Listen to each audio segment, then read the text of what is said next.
esta oportunidad vamos a trabajar lo que es el uso del imperativo. Es una estructura gramatical que se va a parecer mucho a lo que es el uso del infinitivo, algo que ya habíamos tratado anteriormente y que de hecho hemos visto tanto el imperativo como el infinitivo en distintas estructuras que hemos estado trabajando desde años anteriores. ¿Por qué? Porque básicamente ellos lo que significan es que se va a utilizar la forma base del verbo, lo que podría decirse como que vamos a utilizar el verbo tal cual como lo podemos extraer del diccionario. No va a estar conjugado ni en pasado, ni en futuro, ni nada por el estilo. Simplemente va a estar en su forma base.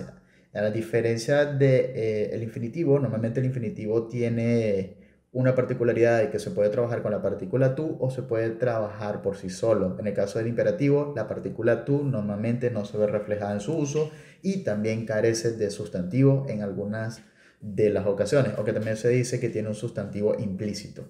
De cualquier forma, vamos a ver directamente cuál es su definición y cuáles son sus distintos usos, partiendo desde los más simples. Aquí vamos a comenzar con lo que podría ser un pequeño concepto. Entonces vamos a tener como concepto that the imperative is used to give commands and order. The form of the verb used for the imperative is the base form of the main verb which is used without a subject.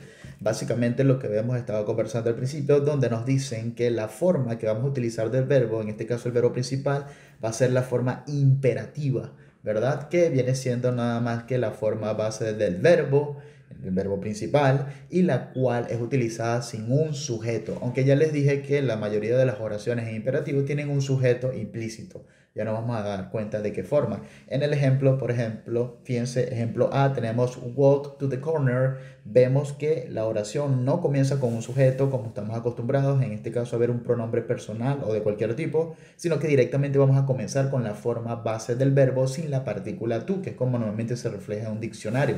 Entonces tenemos walk to the corner. Fíjense que también en el concepto nos explican que normalmente lo utilizamos para dar órdenes o comandos, ¿no? Entonces fíjense, walk to the corner básicamente sería una orden, sería camina a la esquina. Podría ser una orden o una indicación en todo caso. El ejemplo número B también nos sirve, dice turn right and cross the road.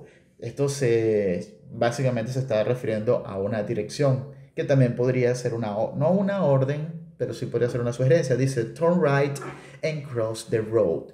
Cruza a la derecha, a ver, y cruza la pista, ¿verdad? Gira a la derecha y cruza la pista, básicamente. Y en el ejemplo C tenemos open your mouth and say típica cosa que nos dice el médico cuando vamos al médico, abre tu boca y di Entonces, lo que vamos a tomar en cuenta aquí es que cada una de las oraciones, primero, están en positivos, segundo, no están iniciando con un pronombre personal como de costumbre, sino que en su lugar están iniciando con una forma imperativa del verbo, es decir, la forma más básica que tiene cada uno de esos verbos.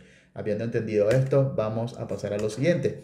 Tenemos, although the main feature of sentences in imperative is that they have not grammatical subject, they do have an understood subject you.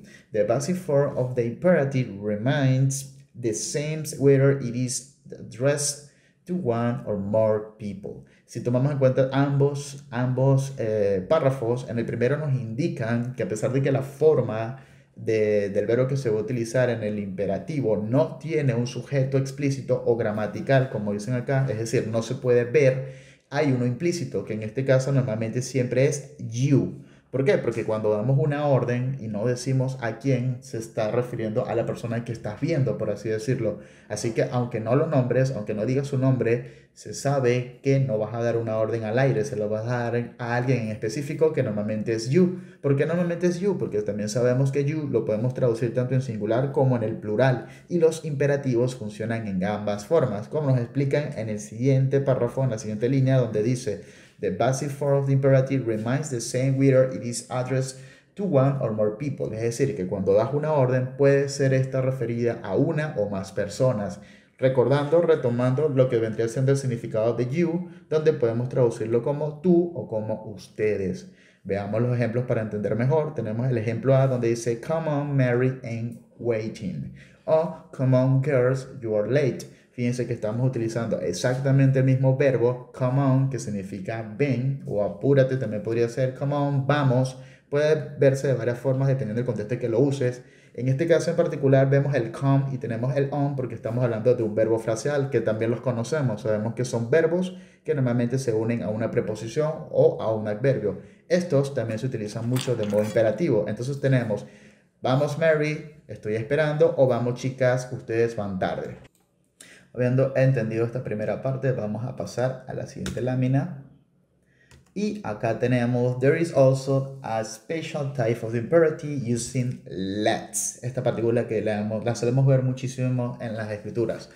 That is used when you need to include the speaker. Dicen que también tenemos una forma especial de los imperativos, que en este caso es utilizando la palabra o el verbo let's. Esta expresión, ¿no? Con el apóstrofe S, que lo utilizamos cuando tenemos que incluir o queremos incluir a la persona que habla, ¿verdad? Por ejemplo, let's make the party o let's go to the beach. Cuando decimos este tipo de expresiones, obviamente estamos incluyendo la persona que habla, en este caso quien dice la frase, con el resto de los oyentes, porque no es algo que vas a decirle a alguien que haga, sino que tú también estás dentro de la acción, ¿no? De la proposición, por así decirlo. Dice let's make a party, es que hagamos una fiesta. Me incluyo como hablante. O let's go to the beach, igualmente, vamos a la playa, me incluyo como hablante en la acción que se está expresando. Luego tenemos the word order of a sentence in imperative is. La palabra, el orden de las palabras siempre para un imperativo va a ser verbo en su forma base o imperativa más un objeto.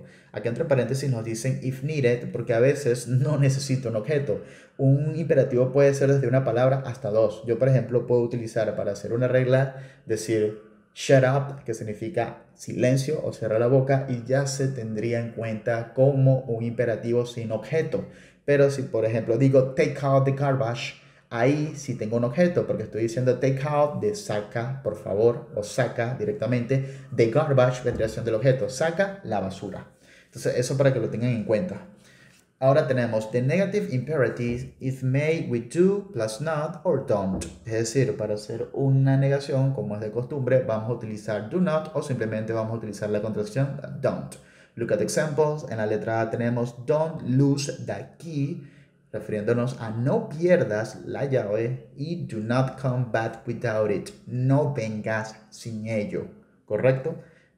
Las dos son negaciones, es decir, le están diciendo no hagas esto, no hagas lo otro. La diferencia es que don't está contraído en do not no está contraído. Hay unos autores que suelen decir que cuando no está contraído es algo más rotundo. De hecho, también suele hacerse la misma aclaratoria dos veces, solo que la primera se dice don't lose that key. I said do not lose the keys, porque si lo hacemos con un don't se toma en cuenta como una orden, sí, ciertamente, pero no es una total prohibición. Entonces ellos, para añadir énfasis, repiten la misma línea, pero en este caso utilizando el do not. Tener eso en consideración. Ahora, para terminar, tenemos the uses of imperative as follows.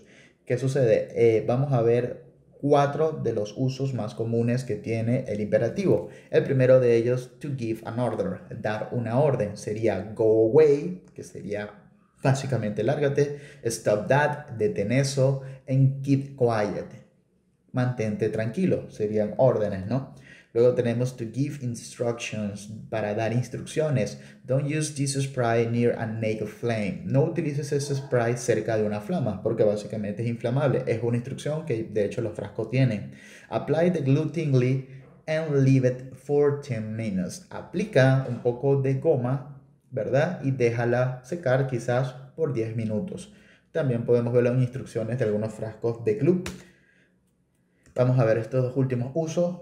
Tenemos to give advice or warning, dar una advertencia o un consejo. Por ejemplo, don't forget to take your passport with you. No olvides llevar tu pasaporte contigo. Be careful, sé cuidadoso. Don't go on the ice, no vayas por el hielo. Esto tendría que tener un contexto específico, quizás están en una pista de hielo, algo por el estilo. To make an offer or an invitation. Para hacer una oferta o una invitación tenemos have a piece of cake, tengo un poco de pastel, o come around and see me sometimes. Ven por acá y visítame o veme alguna vez. Entonces, hasta aquí vamos a tener esta intervención teórica de lo que podría ser un imperativo. El resto de esta información la vamos a desplegar a través de la plataforma Cubicol conjuntamente con nuestros compendios de Cambridge University. Nos vemos la próxima y muchísimas gracias por su atención.